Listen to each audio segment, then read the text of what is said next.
Hey, good morning, everybody. This is Kale Casey with Al Nash here at the Grizzly Creek Command Post in Eagle County Fairgrounds. We're going to break it down with the behind the scenes today.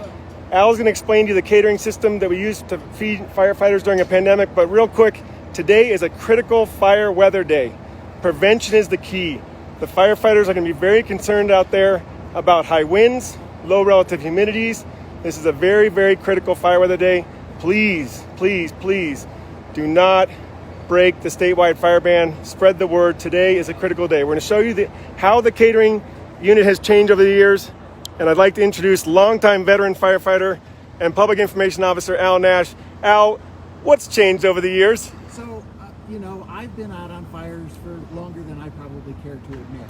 And they always talk about an armory, lives on its stomach. So the food operation behind me here is extraordinarily important. If firefighters aren't well fed, they're not going to be able to do their job as well. But this isn't the same setup that we firefighters are used to.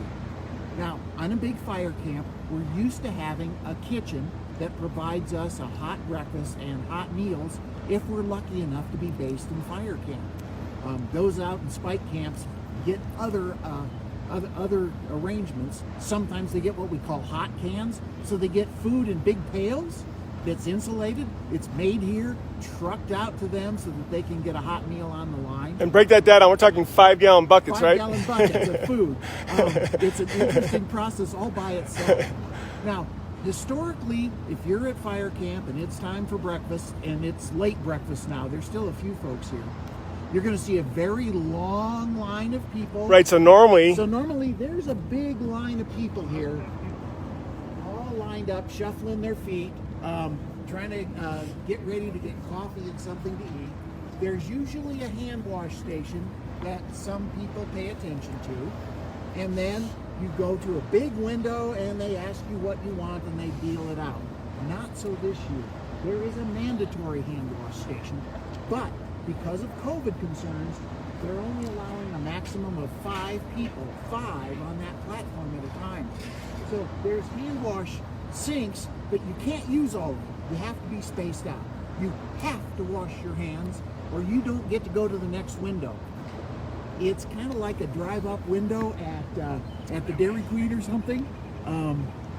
So if you go up here... lots of signage, right, Al? Lots of signage. Wash your hands. Let's see what this one says for folks at home. So this is what's changed in the pandemic.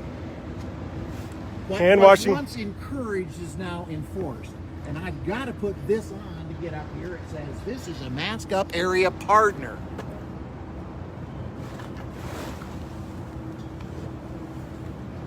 And yes, you have to have your own mask. Okay, let's see how it goes with Al heading up to the new COVID-friendly catering system. Desiree from the catering units here this morning. Good morning, Desiree. How are you? Good. How about you guys? Great. So it used to be that there was a place to wash your hands, and I'll be honest, some firefighters just kind of blew by it. Not anymore. You have to wash your hands. She's not going to let me go by to get a meal unless I do so. So, and to make sure that we have space, I really should have sang happy birthday, but I'm trying to be respectful of your time watching this. Then I'm going to walk down here. Hi, Desiree. Thank you for all the hard work cleaning. Thank you. Have a good She day. keeps it clean so that it's safe for the And instead of a big open area, I have a window here. And the folks inside, good morning. We're just explaining how things are working to our Facebook audience. I love that. Oh my gosh, By look the at way. this. Inside the catering unit this morning. Gotta have a little fun. Little humor here. Hey, let's get you a meal. Yeah. And so a meal here is prepackaged, put together very carefully, and then they hand it out through the window in a bag. So they're limiting touch and exposure that we have to any preparations. They're trying to make it clean and sanitary. If I go back down here with my meal,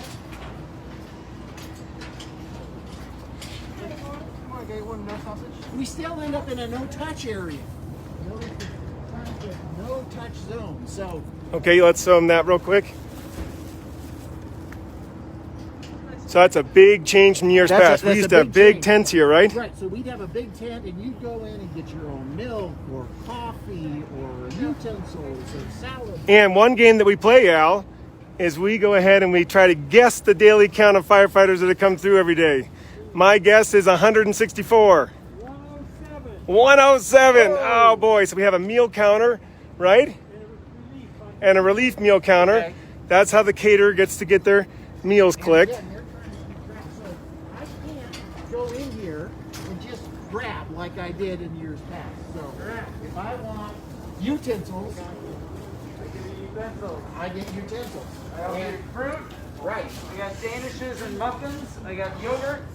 Some individual cereal. I got some dry oatmeal, brown sugar, butter, ketchup, hot sauce, salt and pepper, peanut butter and jelly, jalapenos. And then the part that I really need, Is and I coffee. always need, is more coffee. Right, and that's even different this year. There used to be, Right. Used to be I'd go up there and get my own coffee. Yep. And in this case, while I do bring my own insulated mug, they're going to fill it for me. Pepper and cream or sugar. No, sir. Now, from that point on, I used to walk out and there would be a big tent with tables and chairs. And frankly, this was an opportunity to meet with other members of the team informally. Sometimes we frankly hold meal meetings. There'd be a huge tent out here where 100, 150 firefighters could eat at a time. Notice I don't have any place to sit down. Everybody goes to find their own individual place to have a meal. So now the bottom line is they're still finding the way to serve the firefighters so the firefighters can serve you out on the fire line and in management of this fire. But it's just one aspect of how we've had to adapt operations in fire camp in order to be safe and effective to provide the service that we've always provided to you. well, Al, thanks for that. Kathy Rhoda says, thanks for all your help in taking care of our firefighters. Kelly Smith, thank you to our firefighters who are actually out there on the line. And then Tony Smith said, I hope you all are using this footage to make a documentary. Now let's talk about the 400 plus firefighters out there. Right, How are so- they getting fed? So it is more of a challenge. Typically, we would have had a lot of firefighters camped here and walking through the meal lines. As I alluded to earlier, in a lot of cases, we'll do what we call hot canning. So they will make this same food and they'll put it in these big plastic insulated 5-gallon containers. And they'll take it out by truck and they'll set up a line out there to be able to feed firefighters. But again, very strict protocols are in place this year. People are not just dipping into cans, okay? You'll notice that the food service folks have masks, they've got gloves, every potential precaution's being taken to be able to make sure that they have food. And then frankly, if we have firefighters who are too remote, they're typically eating meals ready to eat. Those are prepackaged meals, very similar to what the military uses. In some cases, the exact same type of meal. And they eat from those. So firefighters are getting meals, but the logistics are much more challenging this year. And we're all of our operations on the fire line are adapting to make sure that we're keeping the people safe so they can keep the residents in the area safe. Excellent, Alan. Barbara says, amazing organization. Matt says, keep them men and women fed. Thank you. They do need a lot of calories up there. I was up on Coffee Pot Road yesterday. It's high elevation. They're working hard. Sally Ann, you're all amazingly selfless, and I appreciate you. Be safe and well. Tom, amazing people, all of you. Matt, brilliant. And Peggy Hill. That seems so lonely, safe but lonely. We do not want to send lower 48 back to my precious Alaska. Oh, thank you so much, Peggy. And we want to thank everybody at home. I'm going to turn the camera around so Al and I can sign off. Yep. We're on day 7 of, let's swing around to the sun as he goes. Yeah, I was going to Day say. 6 of 7 of our live feed. We'll be doing some more live feeds, but we want to make sure that you're asking your questions about the fire. Again, critical fire weather day today. Prevention is the key.